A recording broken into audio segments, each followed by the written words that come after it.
Welcome to Puff Drink Talk podcast. My name is Hilton. I'm George. And I'm Fred. And we have Dr. Fred as our guest tonight. Thanks for coming. Really appreciate you being I'm here. excited. This has been fun so far. Yeah, we talked a little bit. We always have a warm-up. We're going to have you smoking some cigars, I guess, and see how it goes. You're going to indoctrinate me. Yeah, I'll be able to explain a few things, so to get you off the ground with a little bit more guidance, and having a great experience. Yeah. Above all, it's about exchanging, it's about tasting, it's about trying. If you don't like it, we understand.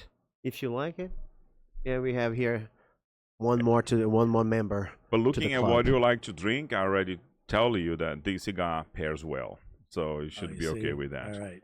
But who is Dr. Fred? Tell us a little bit about you. Who is Dr. Fred? Well, the doctor part, let me explain that, get that out of the way. I was a holistic chiropractor for 25 years before coming here to Texas in 2015.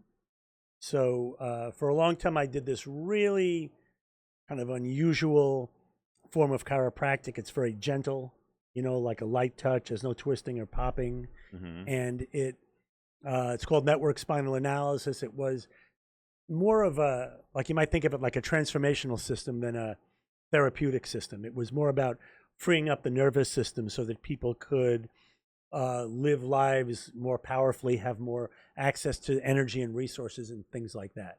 So I did that for a long time. And then when I came here to Austin in 2015, I thought it was time for a change. And so I started a coaching business. One of the really fun things about coaching, coming from a regulated profession like chiropractic, is that there is no license, there's no regulation, there's no state board, and I hope that never changes. Because I like the idea that anyone can say I'm a coach and they're a coach, and then it's up to you to make it in the world and to have this work out. So I've been playing around with this for 10 years now. That's cool. That's awesome. Thank you. I really appreciate it. Yeah. Well, we see each other quite often. Yeah. Because we network together, and then he's like, "Hey, Hilton, I'd like to be on the podcast. I'd like to hang out with you guys." I'm like, okay, let's have Dr. Fred in here. And it's like, okay, I'm gonna get you to smoke a cigar. Let me get that straight. He voluntarily offered himself to come here. No, because I was asking. I'm just saying. I'm just kidding. No. Yeah, I was always asking, hey, who would like to be on my podcast? I know, and man, then he said, I would like to be on the podcast. It's like, yeah, because I did so ask cool. him, but we are sitting at a different table, and then because I was like, hey, if somebody wants to be on the podcast, let me know. And then Dr. Fred was on a separate table, and then everybody on my table like, I want to be, and then everybody booked in. So you got David, we got Scotty. Right, and then David, and then Jose, and then Dr. Fred was on separate table, and then he came after. Was like, hey, I would like to be on the podcast. I'm like, okay, cool, because now I've got to book you in. I want to be on the podcast. Yeah. Well, it's a good time to hang out and stuff. So Exactly. that's what it is. That's what we do. It is. Okay, let's get on with the cigar. So I would like with you the to. cigar. What's that? This is a CAO Maduro. CAO Maduro. Yeah, it's a Connecticut broadleaf wrapper, Maduro wrapper. Where is this company from? Honduras. Honduras? If I'm not mistaken, I could be mistaken. So if I am wrong, please write in the comments. As usual. Yeah, I see that. It Manure. has a farmyard. Pure It manure. does have a farmyard smell. smell. Yes. I didn't even want to say that. I thought that was... Now you can say manure. Smells That's like exactly a- like, what? Is he gonna say that? that is like... Cow shit, Cow shit. I was like, oh, crap. Yeah, You exactly. guys are talking about how awesome it's going to be, and first impression is cow shit. Yeah, it's which I knew. You remember I told you, hey, let's just wait because I want to see it. I knew it. This was my Grand Canyon moment. Oh, yeah, exactly. You got it. All right, that's yeah, we hilarious. are having internal jokes. Yeah. The thing is, a lot of people call these like Earth as well because it get that, Earth. it get like a forest smell. So how to cut a cigar, right? I have to put my glasses back on. Second, just see better. So there are quite a few different types of cut. There is a V cut, which is that kind of cut, Okay. right? There's one here. Which is the same as that one. That is a straight cut. Straight cut is the more common Okay. used, and opens up the flow and stuff. So what you want to do, I'm gonna do a straight cut so that you can see. So you don't go for and so what you do is just like a little cap, like this, right? Some cutters even tell you exactly what Where to do. Stop. Yeah, Yeah. where to stop. And then you just go like, hold it and precisely cut it, and then Let me cut mine. Beautiful. Let me cut Look mine. at that. you wanna have a He's go. gonna- I'm gonna use it the V cut. Why would I use the V cut? You wanna use the V? Oh, I don't V cut. know. The V cut is easier because you will stop at the right place because it has a stopper. So this- and this- besides that, you cut less cigar in there. So look, I'm cut one side, and then I cut across like this. Okay. So Oh, I he's- see. He's doing Yeah. what That is looks called. too complicated. Yeah. I'm gonna do this. Just And right this one here is just a punch. Yeah, right? that's good. That's it. I have passed the first test. Yeah, cool. And then to light your cigar,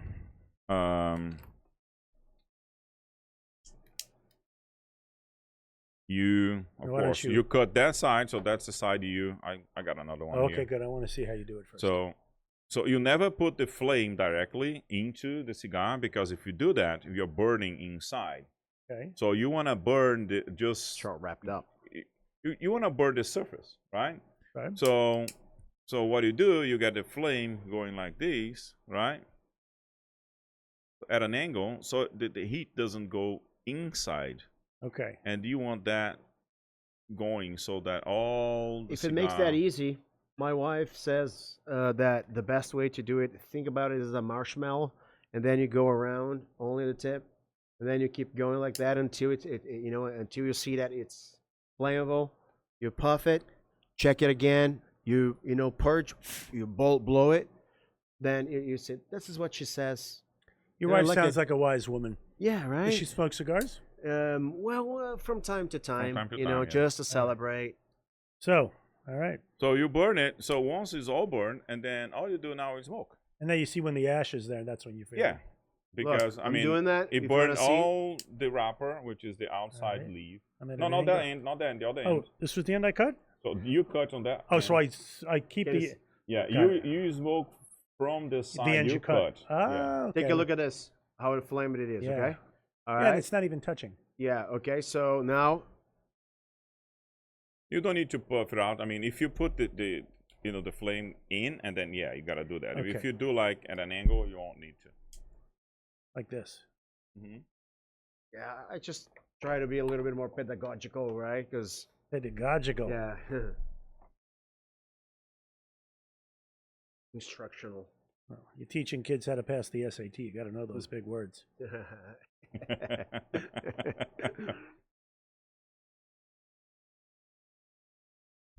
And you don't inhale. There we No. go. You don't breathe it in. You just put it in your mouth and then you blow it out. I don't feel like it's what's going on yet. I think you can curate if you want to. Just leave it there for a second. Yeah.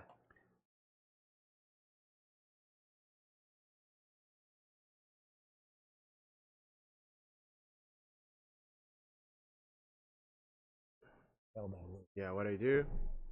Yeah, you don't breathe it in. You just put it in your mouth and then you blow it out. All right.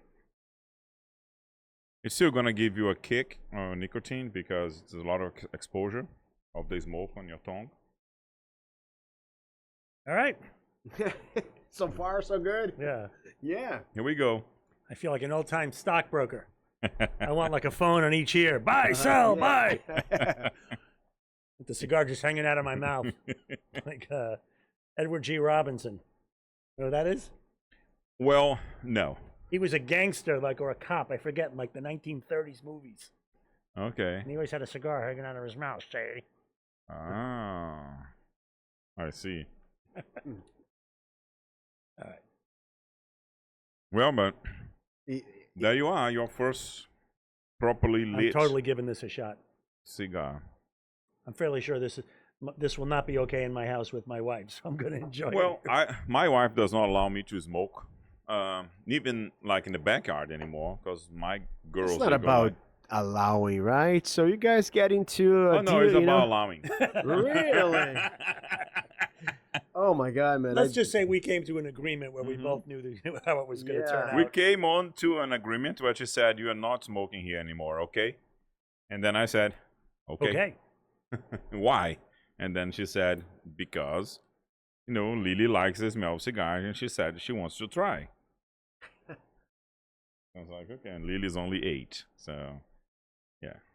So I don't smoke in front Are you of going the to? kids. Are you going to stop doing everything that she says she wants to try? Yeah. Yeah. So that would be I bad. like, there was not even any hesitation in his voice. Like, Like you said, like it was a challenge. You were Yeah, supposed to yeah. go like, well, I don't know about everything. You just went, yeah. And like, hey, yeah. I know peace of mind. I have I no know say. peace of mind. Yeah. When I That's say how it. he has peace When of I mind. say it, you know. But that's what it is. It's like, no, well, of course, wine, she goes like, she smells it like, I was like, yeah, you're not at age of drinking wine yet, but she never said anything about wine, my wife. Exactly. Does she drink wine? No, but she drinks beer. It's a conflict. You're talking about your wife, not your daughter. Yes, exactly. Conflict. Your conflict coming. So let me see. Understand. Like, do you guys drink wine at home? Yeah, I don't want to go this route. I can't Let's not imagine go that to- being a fruitful Yeah. conversation, but Yeah. good luck with that. Okay, if you want to do that, if you really want to do that. Yeah, But it's a night, it's a nightmare. it's a nightmare. Well, I don't drink, and we don't drink, and we don't have kids. Mhm. So, it's everything out. Yeah. So, Tamid is actually sometimes she doesn't mind if I smoke in the house because we have ways to clean it, but she doesn't smoke. So I prefer, I'd rather She does go smoke out. every now and again. Yeah, like once every 2 months or Yeah. every 2 months Very maybe. sparsely, yeah. Yeah, if if you like it, and you're married to someone who smokes. I smoke like twice a week, maybe once, sometimes twice. Just cigars. Cigars, yes. Yeah, I don't smoke cigarettes. Yeah, Yeah. we don't do cigarettes or the other available things. Let me ask you something. You said you coach. You're in the coaching business, right? So, Sir. is there any particular area, department, or niche that you work Yeah. more?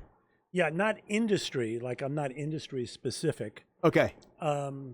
I work with entrepreneurs or executives, individuals who typically work very hard to get where they are. Okay. And at a certain point in that progression, typically, this is not 100% the case, but typically it's where they're starting to feel like this isn't as much fun as it used to be, And I can get into a whole explanation about why I think that is. But they're starting to get a sense like, the next big win isn't going to do it for me. It's not going to make me as happy as it used to. Yeah. Okay. And in essence, I wouldn't call it burnout. I would say they're beginning to get a sense that I might be heading towards burnout. And so essentially they need a new fuel source, or a new operating system, a new way to look at their business that is more of like that builds energy for them instead of feels like every time they go to work, it takes a little bit from them, And this is where I come in. And I could get into what all that means and how we do that, but that's the essence of it. Is I help business owners and executives who need to find a new way of doing business that makes them feel good about their business and their life again. You have not a tagline, because I have like, if you step on it, we do it. We do it. You have a tagline which is making making the business owner feel as good in life as I've they said are? a number of different ones. Yeah. I've said that for a while. I was advised against that, but I'll say it again here anyway. Yeah. I think I used to say, be as awesome at life as you are at your business. Yes. Yes. Okay. Yeah. And I was told not to say that because a lot of very successful people often don't think they're awesome at business. You know what I mean? They're very Oh. self-critical, and they don't, you know, even if they're multi-million dollars, etc., they might still be critical, not think they're doing a great job. So it was suggested I don't say that. And Okay. Okay. I see that. So it's like the imposter syndrome kind of thing. kind of like that. So and then you're gonna play it against somebody hiring you Right, because like exactly. I don't want to be as bad in my life as I am in my business. Exactly. I see that. Exactly. I liked that though because I was like Well, I I'm always glad you thought liked it. just like I always thought like as a leader in a company, you were doing good. You know. Yeah, well, that's good. You should feel that way. Yeah. You know, at least you should feel good about your accomplishment. And, Yeah. You know, but everybody hears things differently. That's my, Man. you know. That is Look, interesting. your business, you know, one of the best benefits of being an owner is that you kind of give back to the society. Absolutely. You are part of the society. So if your socializing is a measure of happiness, I want you to think for a second what's going to happen tomorrow. I'm sorry, on Friday. If that's not socializing, my friend, if that's how you measure, if you're measuring your business only for the profits, I totally understand. Still a long way to go, as we talked so many times. Yeah. Yeah. But if you're talking about that one of your goals coming to America was to socializing, and you value this currency as much as I do, you would rethink like, wow, I didn't know that this was so valuable. But I don't think you take it for granted. I've been following every single time you've done this business, man. So do you remember when we came here? Tell him Tell like me. tell him how many times you came here. It was only you and I. I don't know. I don't And know you're what in you the want. business, and then Dylan wasn't. No, I'm just saying that it's a very strong currency that you have there. You're talking And about the social currency. Yes. That's definitely one way, right? I mean, I think I understand what you're saying, that when you're in business for more than yourself, maybe, when there's something that you contribute back, that gives you value and meaning. And that's 100% true. I'm actually, what I'm referring to is something a little bit different. It's more of an inner process, you know, because. You bring the groove back.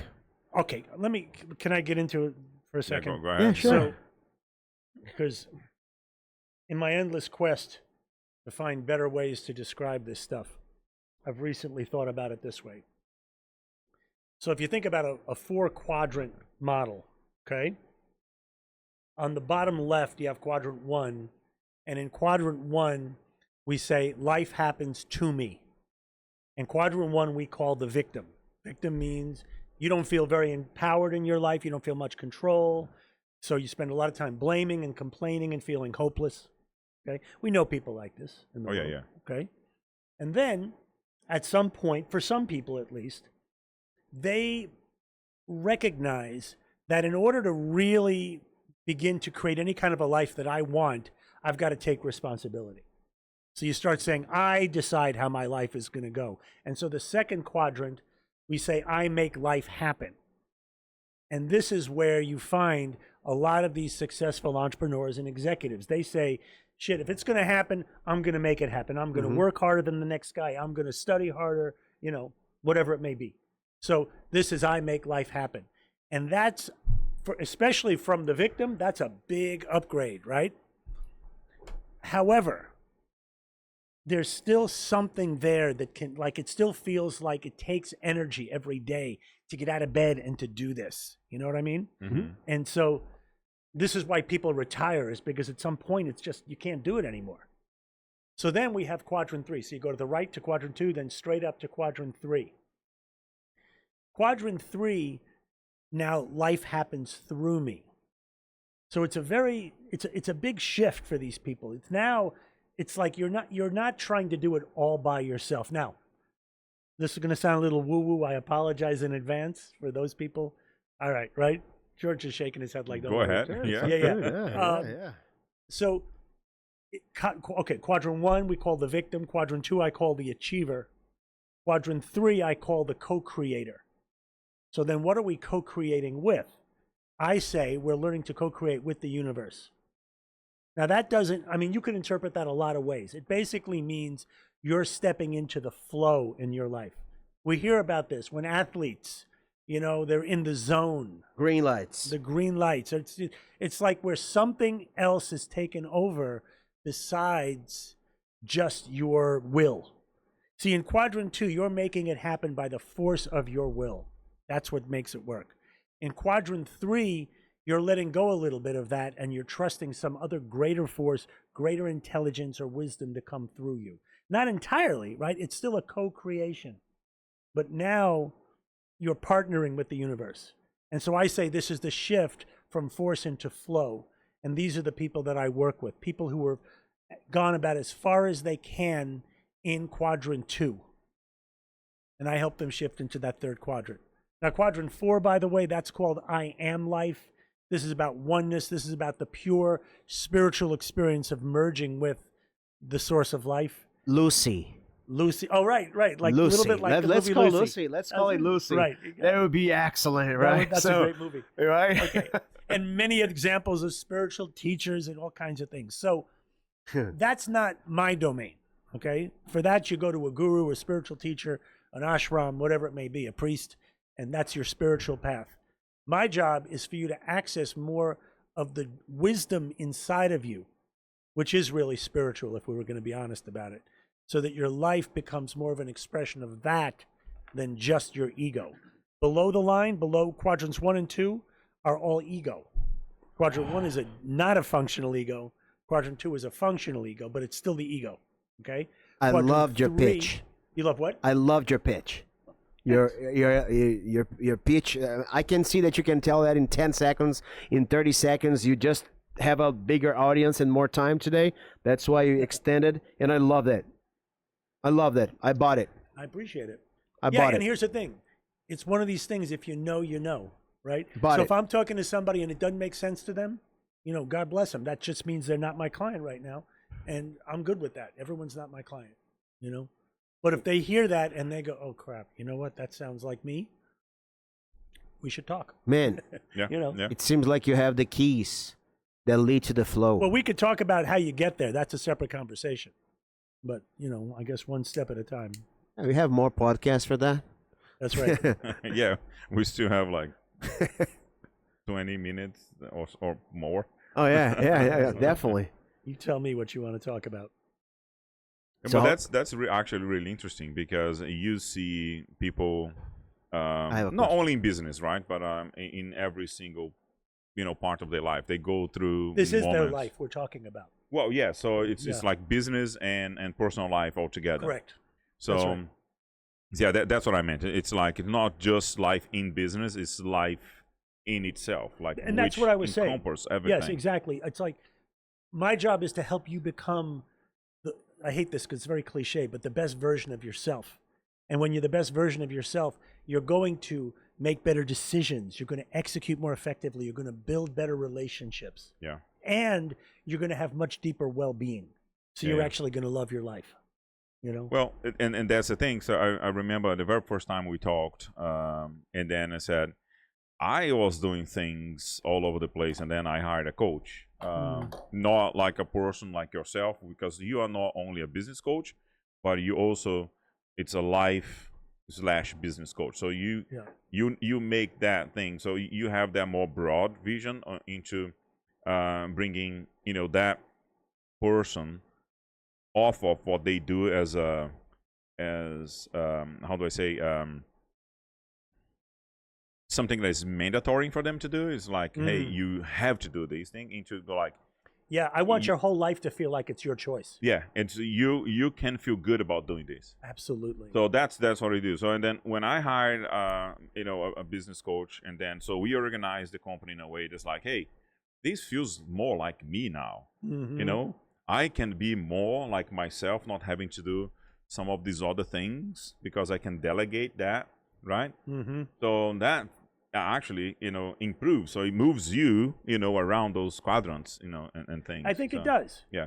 And this idea of flow, like, you know what that means, right? When you're in the zone, everything is just working for you. And it works in your business, it works in your relationships. It's just the way we were designed to be that way. Time seems to stop. Yeah. It's just a beautiful place. That's who I think we're meant to be. So it's not a strategy, it's not a trick, it's revealing something that the ego covers up. So if we're caught in our ego, which, by the way, we almost all are to some extent, the less of that, we need an ego to function in this world. So you can't function without an ego. You just don't need very much of one, and the less of it you have, the more what I call the true self can shine through. If the ego is like a mask that we wear, your true self is the light that shines behind it. And so the more transparent the ego becomes, the more that light, which looks like peace, clarity, freedom, joy, love, this is just who we are. Yeah. Okay, yeah, the top of the pyramid feelings. On top of The top of the pyramid feelings, it's Yeah. like Maslow called the Yes, self-actualization. exactly. Yeah. The So last. self-actualization, I call it self-realization. Mhm. It's the same thing. It's the recognition Mhm. of an essential nature about you Mhm. that I'm going to call spiritual. Somebody else might have a different name for it, but I'm saying there's something about us that is eternal and infinite, that it doesn't, it's not just limited to your intellectual knowledge. It takes us beyond that. And it's the realm of intuition and things like that. Is the also, if you want to see just you are listening, who's listening, right? That feeling from Avatar, that all of them are feeling that energy going See, around. They make these ideas more palatable in these ways. And I exactly. love that. It is Yeah. that. It's just that they have to make it I totally visible. appreciate that. But it's that kind of Yeah. energy, like fluidity that requires that. And I would like to ask a question. Yes, sir.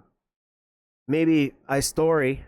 You don't have to mention names and, of course, places, but this is this road from being a enforcer, right, to become choose your brute force to to build that Quadrant 2. Yes, exactly, to move to 3, right? So it's a game of inches, like there's so many things you have to do to get there. I get it, but could you share with us maybe a moment in which one of your clients had the realization of the flow? Absolutely. And how, if you can share that with us. And this will speak a little bit more to the method, which I have a kind of unique way of doing this. And I'm going to back up for a second and explain what that means. Sure. So I told you I did this weird chiropractic work for 25 years. Yes. And you might call that like energy work in a way, or subtle energy work. And what that required of me is I had to get very good at reading energy on people. And that's not magic. Anybody can learn to do it. It's just a skill. But here's why that's important. Because when you are talking, like we're having a conversation, and you could be talking about anything. You might say, blah, blah, blah, my mother, blah, blah, blah.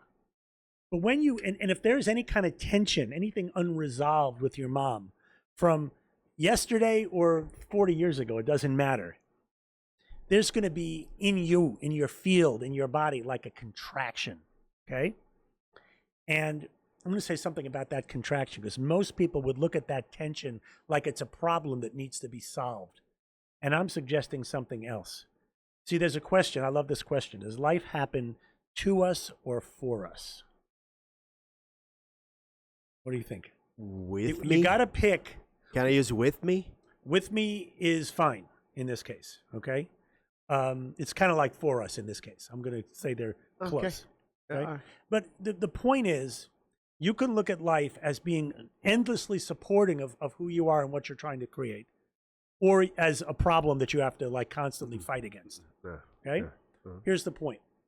When that tension shows up in our body, I'm suggesting that tension is not a problem that has to be solved, but actually it contains within it the seeds or the data that you need to become free.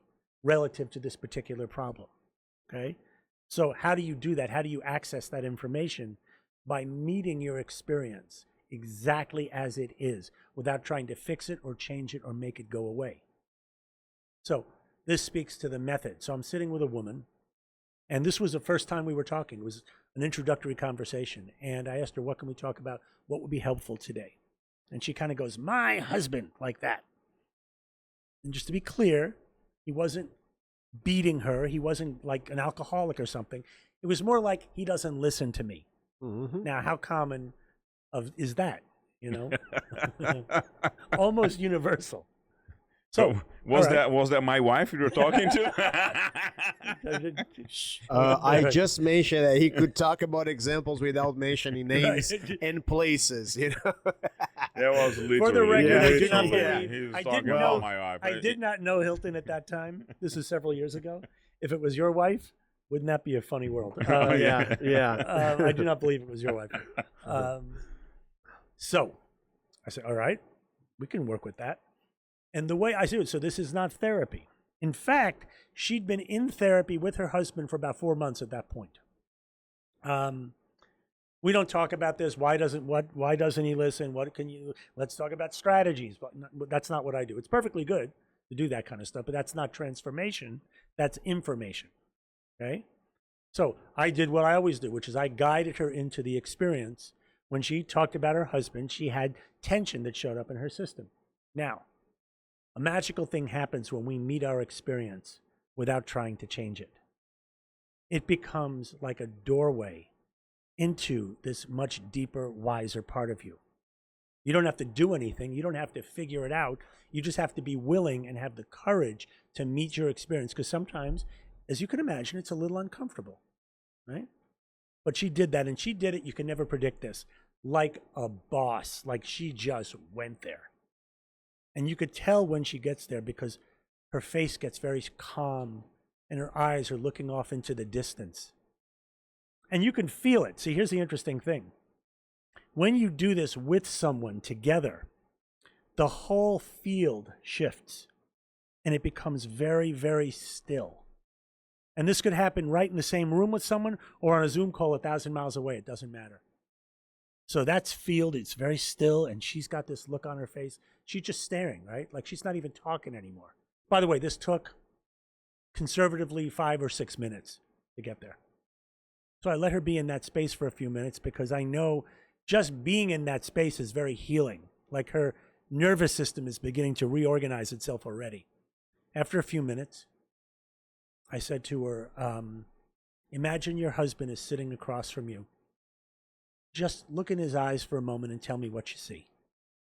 So she looks into his imaginary eyes and she starts to cry, like sobbing. Okay, now we're in a coffee shop, by the way, so now I'm like wondering if we're going to get arrested, but everything's fine. And I let her do that for a couple of minutes and move some of that energy. And now I'm really curious, so I say, what are you seeing?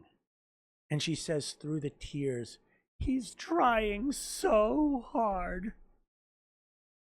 And it was the sweetest moment, because she had been in therapy with him for 4 months and she couldn't see that, And if I had said to her, we'll call her Mary. If I said, Mary, in the beginning, if I said, don't you see how hard your husband is trying?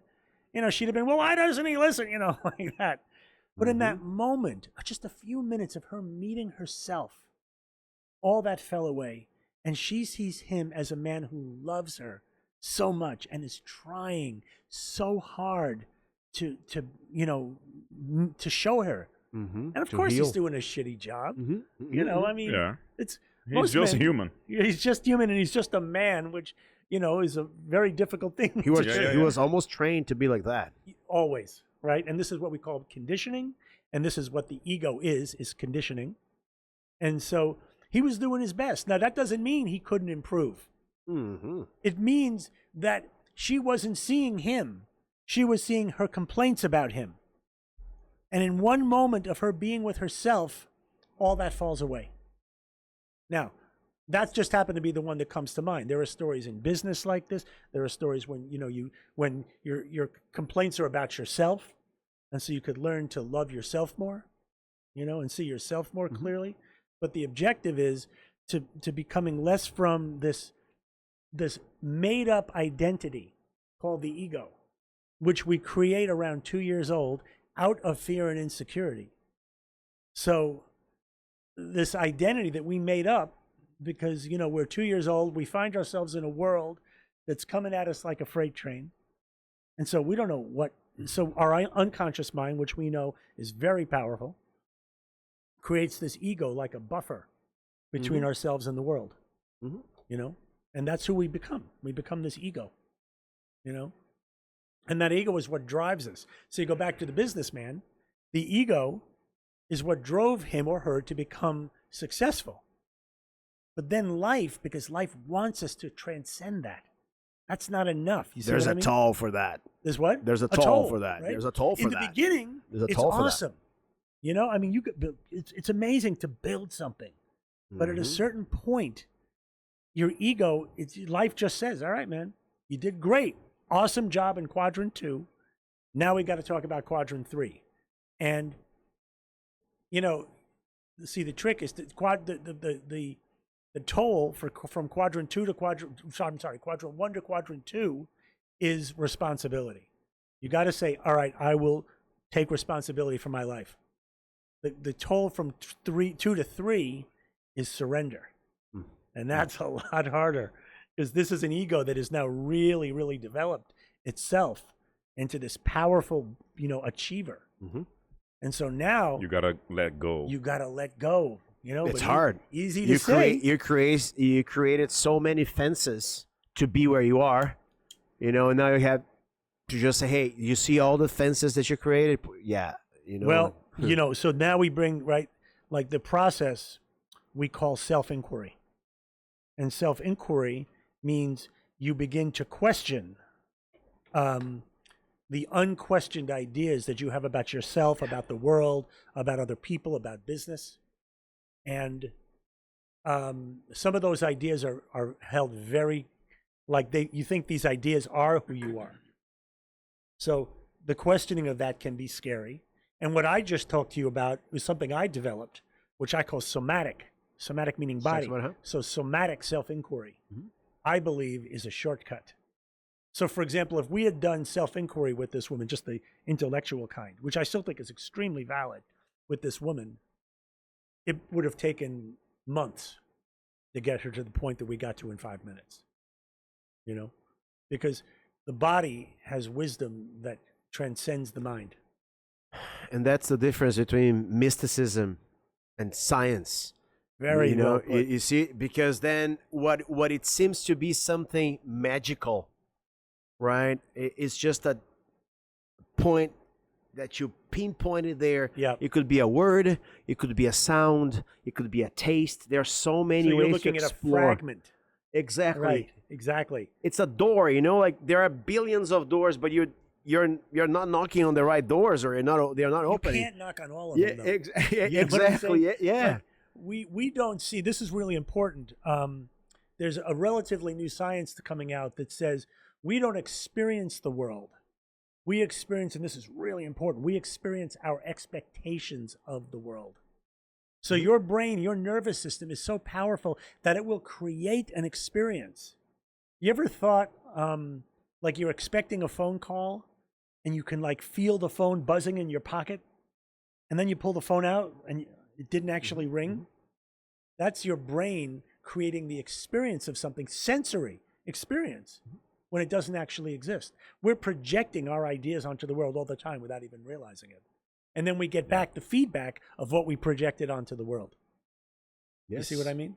Absolutely. But I think that you were saying something else. I know you were talking about the mystical thing.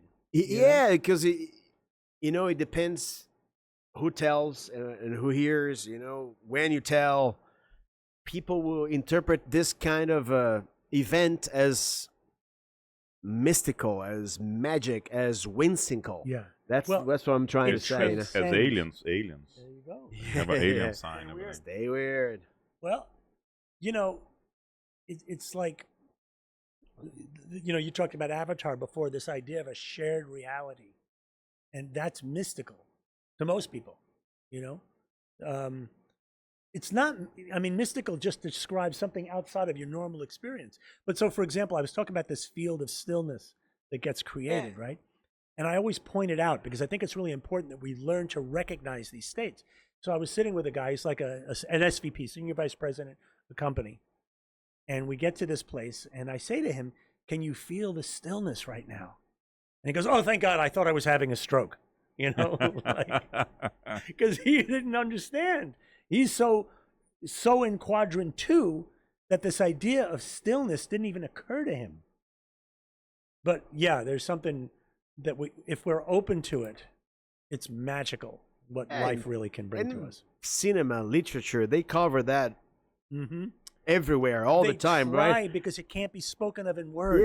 Yeah, exactly. But you see that through Avatar that we just mentioned, or the children of the forest from Game of Thrones, or if you mention the trees from Lord of the Rings, you know, Tolkien, you know, so they always try to associate this power of the nature that comes, which is another element of which is exactly. Yeah. So I can see the flow as we stop intellectualizing too much, right? I think, and then you get into the flow, and then at first, you know, you react badly to that because, you know, like, wow, this is, I'm not in the control of that. Yeah, man, that's right. But when you see that your body, your mind, everything around you is working better, you know, as I said, the green lights, because I read Matthew McConaughey's book and I listened to his voice.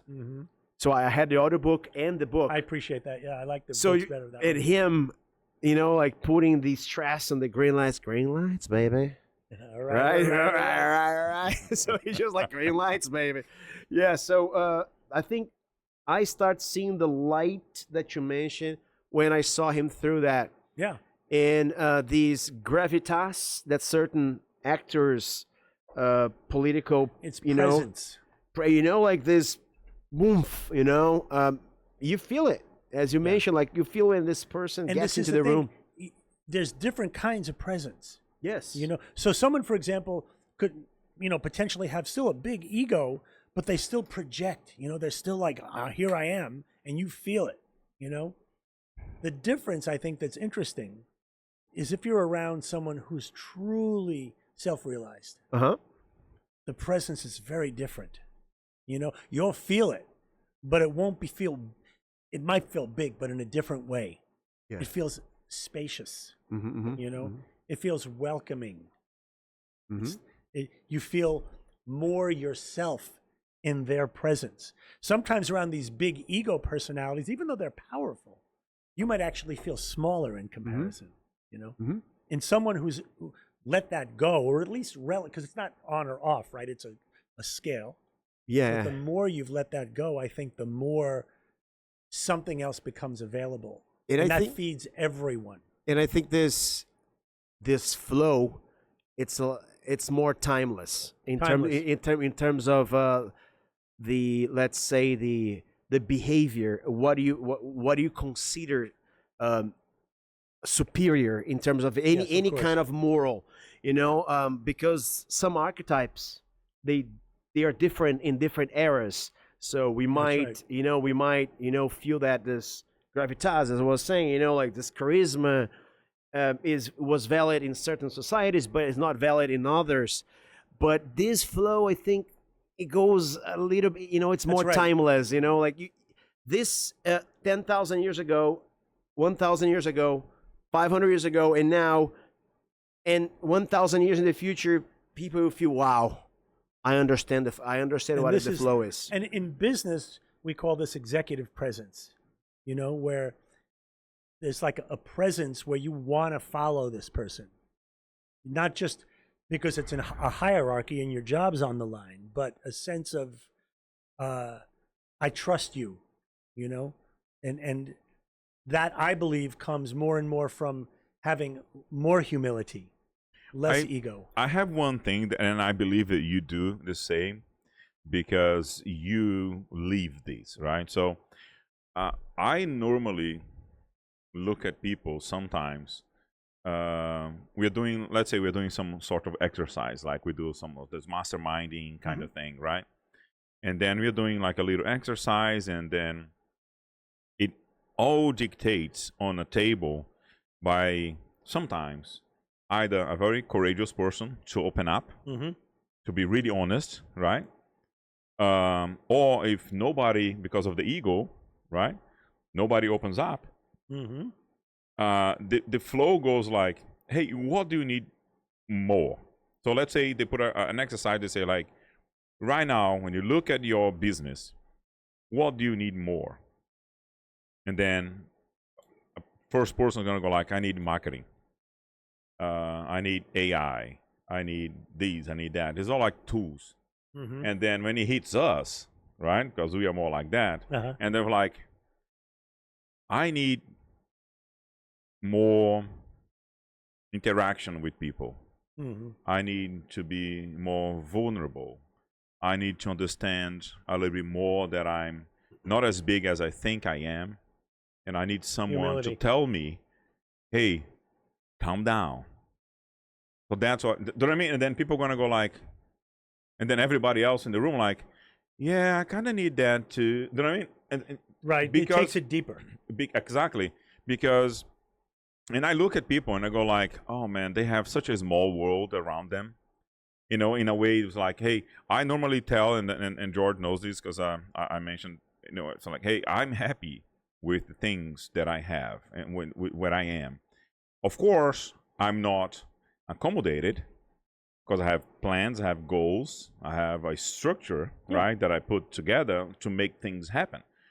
But I'm happy because I cannot not be if I want to achieve more, right? So I have to be really happy with what I have right now so that I can move forward to something else. That's an interesting paradox, though, isn't it? Because most people think, I really like what you're saying. Most people think that that happiness, that success comes from dissatisfaction.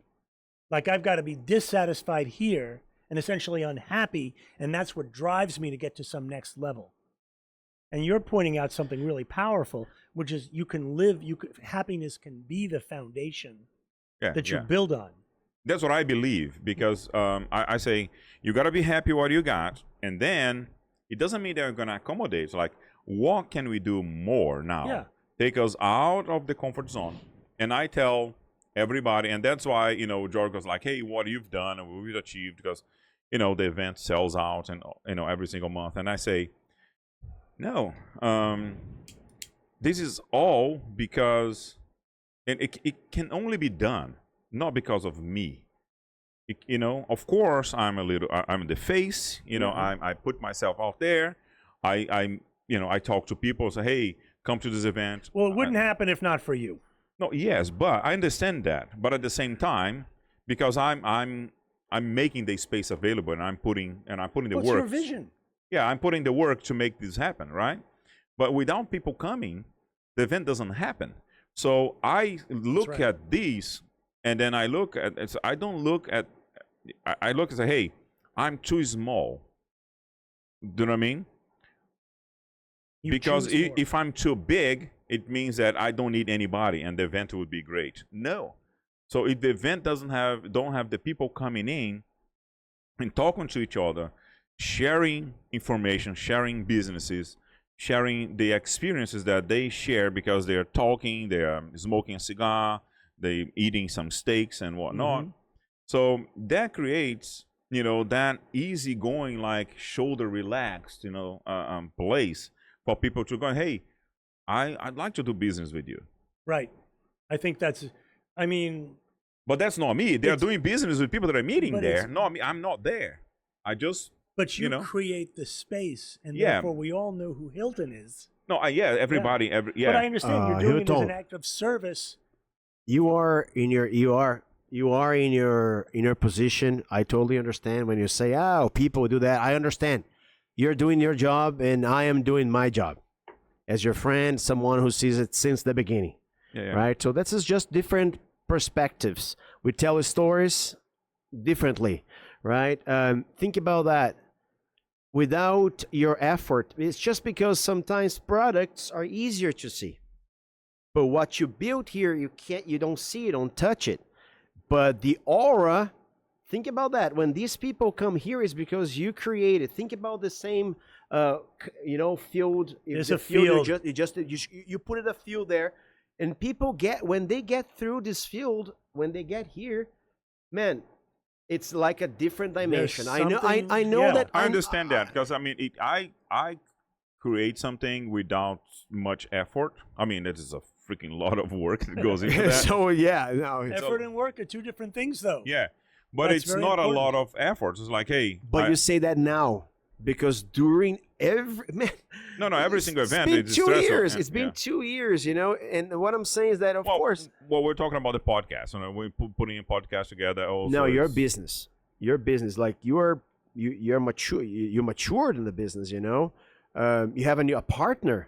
Yeah. You have a partner. You have how many networks you're part of. So As maybe a business, you don't see that. Maybe you don't see that in the revenue right away. But the value that you built over It's the long game. It's a long game. And it's I a game of understand that, inches. yeah.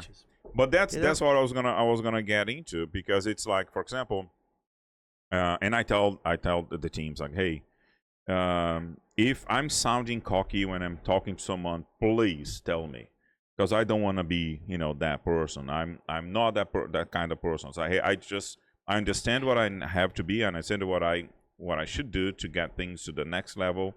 And this is the idea. What do you think? Give me ideas, and then we collaborate, and then we circle back, and it's like, hey, okay, so now we have a set, idea. And then now, today, I don't even put quotes together anymore, right? Because Dylan does all the operations, and I just do development and everything else. But which is, the giving up. These events. Yeah. Oh, yeah, surrender. So you surrender. It's like, hey, you take control of these things. I even told them, hey, you tell us how much money we are gonna make, per month, like as a salary, as a payout, right? So you tell me how much we're making. I don't even need to know. If you tell me, I'm fine with that. But I mean, it's like, it's letting go, some of the things, so that the business can grow.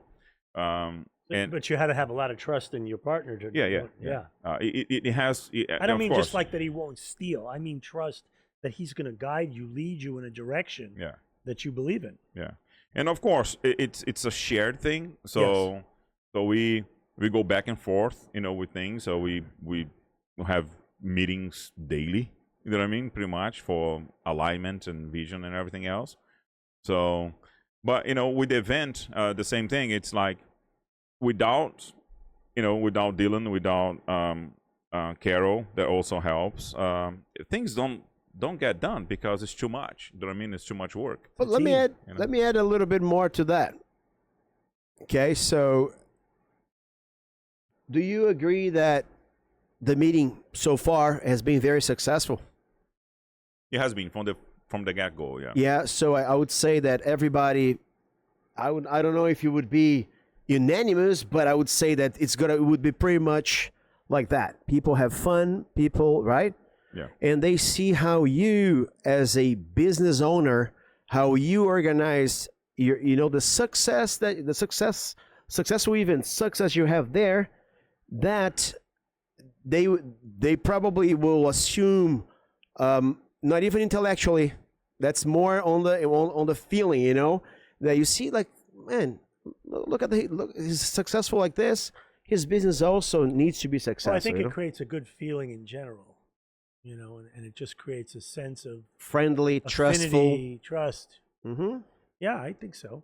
But going back to what I was saying, Yeah. I see, and every time that we see people just getting that block, right? And go like, man, the world, it's big. The universe is massive. How many galaxies out there and whatnot. We are a tiny little thing. Yeah. You know what I mean? And there are people in the room thinking that they are, the big oasis, oasis on a desert. And then it's like, well, when you look, and it's like, okay, these oases in a desert. When you look at the big scale, you still are nothing. You know what I mean? And then I I think of that at every single time that I'm gonna speak with someone. It's like, I'm not more than anybody. I'm just a person that I know what I want, and I understand what I can do, and I, you know, so, and I see that and I say like, man, that person needs someone to help them. You know what I mean? And then, so by example, that's why every single sessions that we have on our networking meetings and stuff, or our exercises, I always put something out there. I put jokes, you know, I create, you know, laughter, you know, in the room, and I try to show, hey, you don't have to be that facade that you created. You know, you can be also vulnerable, and it's fine, because you still can be successful because you are vulnerable. And have a lot more fun in the process. Yes. You know, and enjoy the journey. Yes. Not only thinking about when I achieve happiness, I'm done, I can retire, you know. You know, I make a distinction, and this is arbitrary. Like, I don't know if the words technically are this mean this, but between happiness and joy. So I decide that I say joy is eternal. Joy is something that Bliss. it's bliss. Joy, it lives Bliss. inside of I us. love that word. It's not something that you earn. It's not something it's not circumstantial.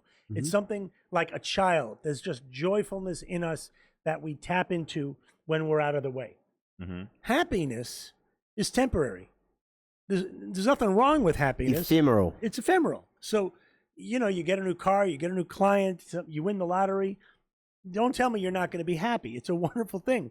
But you know that it's temporary. Now, the ego only understands happiness, so it's constantly seeking the next thing. See, the ego... Okay. Yeah, go. So you're happy in the end of the month because you achieved all the goals. That's but right. then next month, next month we are sad again because we have to restart it all over again. So that's It's the challenge. addicting. It's a what? It's addicting. It's addictive, and it's an endless. So I was going to say the ego, its job is to seek. Its job is not to find. Yeah. So you will seek. The ego will have you seeking. The motto of the ego is more, better, next. Okay. You're constantly, okay, I achieved that, now what? Now, to some extent, again, you have your goals, you have all that stuff. Play whatever game in life you want, but here's the thing. You got to know that it's a game. And the ego doesn't understand the game because the ego thinks its very life or worthiness depends on me showing you how great I am. The true self, which I keep coming back to, can enjoy the journey, can enjoy now just exactly as it is. And if you have a game you want to play, see, that it's all a game to your true self. So you say, I want to make $1 million. Awesome. Why? I don't know. I just think it'd be fun. You know? Yeah. I think it'd be fun. I think it would be fun. It would be fun, right? I want to drive a cool car. I want to take great vacations. Maybe I could do some good things with that money for other people. Okay, awesome. So what do you mean? So it's not to prove to the world what a brilliant person you are, or to prove that your third grade teacher who said you'd never amount to anything wrong? No, man, I just think it'd be fun. And you get to literally make life into a game where you decide what winning and losing looks like. You know, like if you decide that winning means I made $1 million, awesome. Go for it. It's just about what you're talking about, how much value you give to social capital, how much you give it to happiness or to bliss. You know, it all depends on where you're putting your values at, you know. And also, I was just writing down here that there's so much your soul and your body can take, because we all find catharsis, you know, different catharsis, you know. So some catharsis are bad or negative to you, you know. Some of them, they're not that bad, but we are always looking for catharsis. You know, it either could be a burnout. It is a catharsis. It is cathartic. Basically, you know, what you're saying, what I'm understanding, is that the energy, some kind of energy, builds up in you, and it's got to release somehow. Yes. It's got to be. You need an outlet, and yes, burnout is absolutely that's one cathartic way. moment. Yeah, it's life telling you that you can't keep that the fuse is starting to get to the end. diseases. Very often, you know, illness. body. You know, like you mentioned the somatic process. Right. You know how much of the diseases we have now, modern diseases, are psychosomatic. Definitely, I would say much larger than studies are allowed. It all comes down, if you want to get into this stuff, it all comes down to energy. Okay? So, two ways to look at that. Energy can be what you're holding, what's building up inside you, that sometimes that energy gets into mischief because you don't have the capacity to process it. It's like a computer that's overloaded. Okay? And then you have energy in the form of resources, which is how you deal with the challenges and stresses of your life. And so if you don't have enough energy to meet your life, then there tends to be breakdown and burnout and all this kind of thing. Think about Superman. If his, he needs the sunlight. That's right. Right? So and there's so much mythology and references, like intellectual references to Superman, and we just transform that into a commodity, right? We devalued a great Superman, example. Star Wars. Oh my God, it's amazing, right? So it's just like we need sun, like Superman needs sun to become a Superman.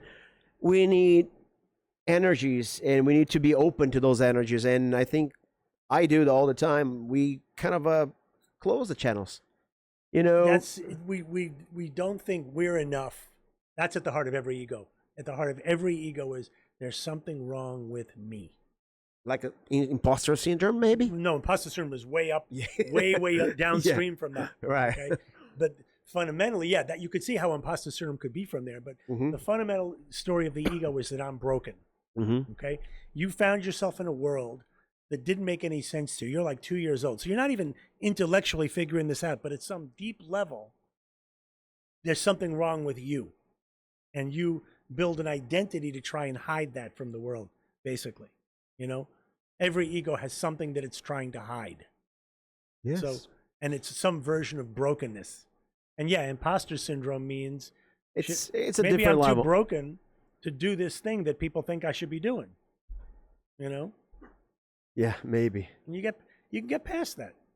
Yeah. And that's where the magic is. It's a good time to end. We've been at it for about an hour. So I just need you to say one thing. Okay, go ahead. I'm reading now a book called Hold Me Tight. What is it? Hold Me Tight. Yes, I just let it here. It's this book here. I don't know. Hold Me Tight. Oh, okay. Right, and I read also Nonviolent Communication. Marshall Rosenberg, right? Excuse me. And now Radical Candor is a new version of Brutal Honesty. Radical Candor. Yeah, from Scott. Yes, like from Pam Scott. Yeah. And they have nothing on you, on the way you explain things today. Oh, I would read a book and I would listen to your podcast easily, because I listen to the books and the podcast together, and they have nothing on you. Well, thank you. I think definitely you should invest in the lecturing career and to audiobooks or books, because you're very convincing. I like that.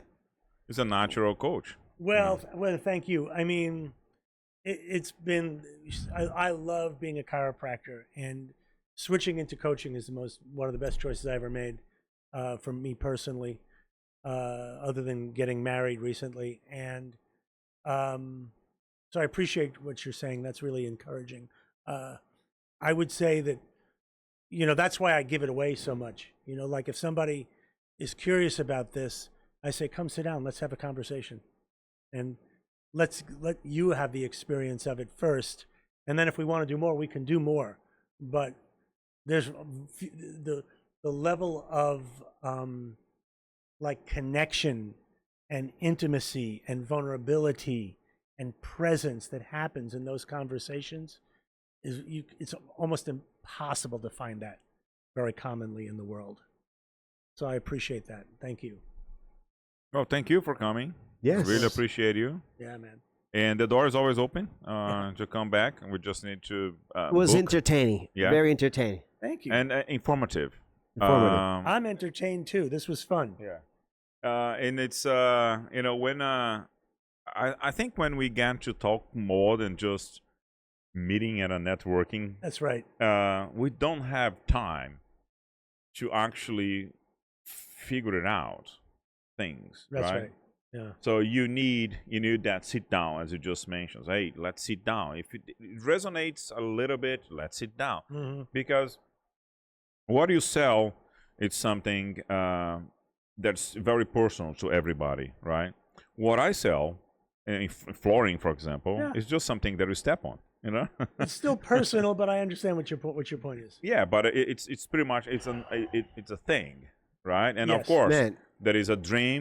Flooring. It's about the dream of the dream home that some people have. Mhm. Like the floor has to go with everything in the house. Because the floor is not just a floor; it's also a part of the furniture. It has to Your go baby well may with the crawl furniture. on this floor. Huh? Your baby may crawl on this floor. Exactly. It's like, There's so many things. So and the floor it's the has to look stories good. that you can Yeah. tell on the Right. floor, right? and the other part of that is I just want to acknowledge, and based on what you were saying earlier about basically humility, right? Yeah. Is that, I think we're all have the potential at least to be healers, to walk into someone's world and to leave them somehow feeling a little more at peace, a little more okay. And it doesn't matter if you're selling flooring or coaching or, ice cream, that we have that possibility. Yeah, I think so. Yeah. And this event, just to let everybody know, we are donating also money to Yesterday's Gone. So not only Right. the foster care, because we donate every single month to foster care. So we are donating the money of 3 sponsors to Yesterday's Gone. Yesterday's Gone is a non-profit, and Lori. Lori's amazing. Yeah, she's awesome. And Awesome. she focuses on helping women and children and pets, women with their children and pets that have been in a abusive relationship. Yeah. So and then Traumas. she give those women and broken family a place to heal for 1 year until they can get back to their feet, feel confident again, to go out in the world and thrive. And the right? stories are amazing. Amazing. Yeah. Another So- force field. Another force, man. Like Another force field. just today, we've donated flooring for one of the houses Nice. that got flooded, and their office. So so they came and picked up the floor, and we also donating money because to help with everything else that's needed. But we every month we donate to foster care. So, but yeah, thank you very much. I really appreciate it, Dr. Fred. Thank you My once pleasure. more. It was Great talking was with you guys. very eventful meeting. Thank you, George. Once more. Thank you, man. Please comment, like, subscribe, share with your friends, and come and see us next week again.